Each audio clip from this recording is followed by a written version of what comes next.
نحن كعشائر المنطقة نطالب من عشائرنا ومن جميع مكوناتنا الوقفة مع بعضنا يد واحدة. حقيقة نقول أيضا للدولة السورية، نقول نحن الجميع سوريين، علينا أن نتنازل لبعضنا، علينا أن نقف بوجه العدوان التركي.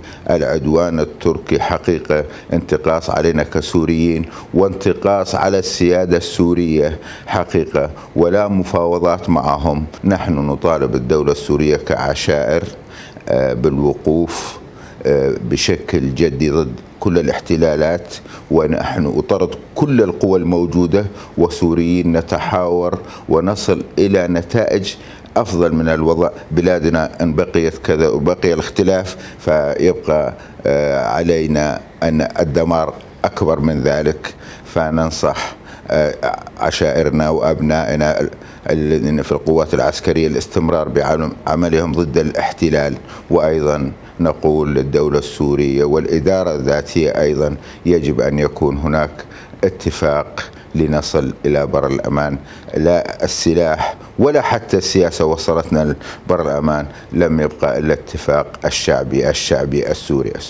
وأيضا عشائر المنطقة وقبائلها حقيقة نقول الوقفة الجدية لحماية أرضنا ولحماية شعبنا بهذه المرحلة، عسى أن نصل إلى بر الأمان.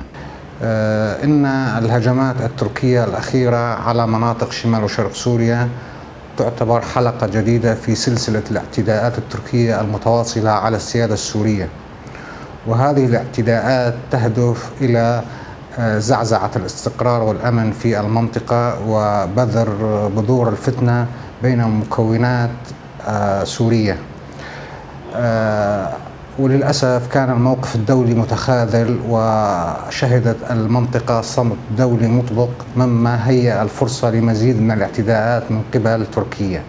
التعويل الأساسي هو على وحدة شعبنا وصموده ووقوف مكونات المنطقة إلى جانب بعضها البعض ويدا بيد مع قوات سوريا الديمقراطية لصد الاعتداءات التركية والحفاظ على سلامة أمن شعبنا ومناطقنا.